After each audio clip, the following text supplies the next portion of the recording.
In Demeter's temple, Psyche accomplished all of her tasks with utmost dedication. But all these works were not enough to stop the young woman stop thinking about his lost love. The goddess Demeter showed her pity for the poor girl and decided to help her. Poor Psyche, I feel sorry for your pain. I'll give you this following advice. Go to Aphrodite's temple and offer yourself to the goddess with humility and submission. Then you will soften the goddess' wrath. Perhaps you will be able to win back her love. Who am I not to follow the advice of such a wise and benevolent goddess? Psyche went to the goddess of love's temple, and she had no idea how she would be welcomed by the former mother-in-law. The young woman was met with great distrust by Aphrodite. What is the most obnoxious and disloyal of creature who'd walked in this earth doing in my temple? Humbly threw myself down before the goddess of love and put myself at her service in search of forgiveness.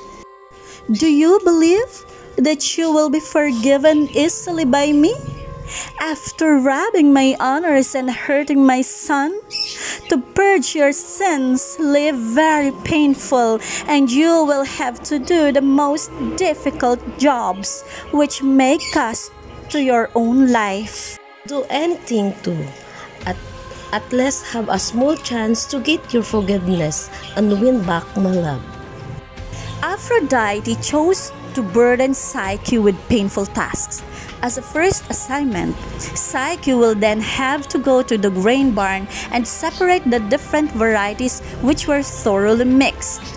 The difficulty of such a task would have overwhelmed even Hercules. The god Eros, who secretly observed everything, made ants help Psyche of her task. This way, the young woman accomplished her work in record time.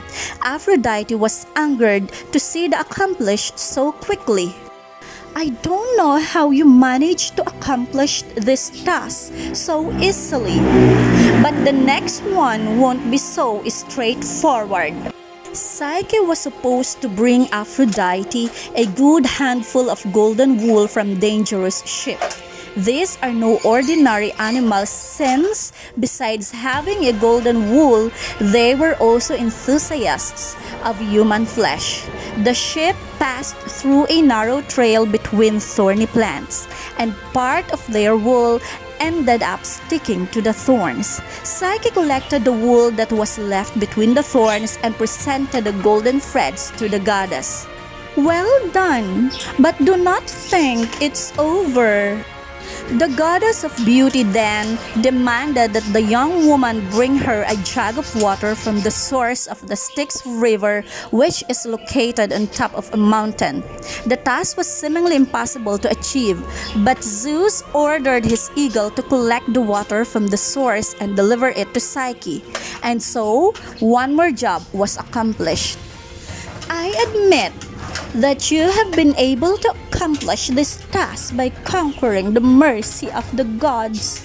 But your next job will have a price that only you can pay. The hassle you've caused me has exhausted my beauty. So I demand you go to the kingdom of Hades and ask Queen Persephone to fill this box with beauty so I can restore my splendor. And then you shall have my forgiveness and blessing to reunite with my son again. Psyche knew now that her end was near, and she knew of no other way to enter the underworld than to take her own life. The young woman was ready to jump on the top of the tower, but she heard a voice like a ghost. There's another way. I tell you the route and how you can overcome the obstacles. But when you come back, don't ever open the box in any situation. Following the guidance of the mysterious voice, she found a cave that would take her to the underworld. After a lengthy descent, she reached the banks of the Acheron River, and there she met Charon. She gave 2 coins to the boatman as payment, so she crossed the river of souls toward the domains of Hades. Psyche introduced herself to the king and queen of the underworld, Hades and Persephone. What does immortal do in our domains? I'm here at the service of Aphrodite, who asks you to fill this bag of some of your beauty, so that she can restore hers. Persephone gave the box back to her, which was now much heavier, and Psyche set out on her way out of the underworld. Psyche came across Cerberus, preventing her passage. However, she had taken with her, guided by the mysterious voice, barley and honey bread soaked with a sleeping pill. She offered it to the dogs who fell asleep. As the boatman made his return trip, the young woman saw her on reflection on the waters, and she noticed how all this work had made her look tired. Psyche took the box and opened it, and out of it came a black mist. As she absorbed the mist, Psyche started to faint, and life began to leave her body. Eros felt that something bad happened to his love and went to rescue her. When he found Psyche, she was cold as the cadaver. Thanatos, the embodiment of death, was already beside the girl's body.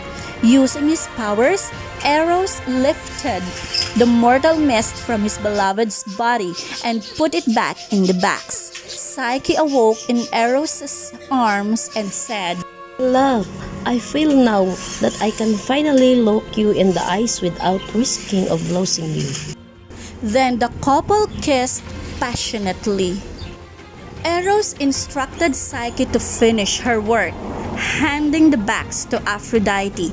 In the meantime, the god of love flew to the Mount Olympus, where he begged Zeus to convince Aphrodite to allow the couple to bond. Eros led Psyche to Mount Olympus, and from the hands of Zeus himself, and with Aphrodite's blessing, she received the nectar and the ambrosia, divine foods that bestowed immortality. Psyche, her past was thorny, but ultimately, you managed to complete your quest. Now you are immortal and free from the obstacles created by men's ignorance. And the bond that binds you and your husband will never be breached, and this love will persist for all eternity. From the union of Eros and Psyche was born Hedon, the deity of pleasure, and the love of the couple lasted forever.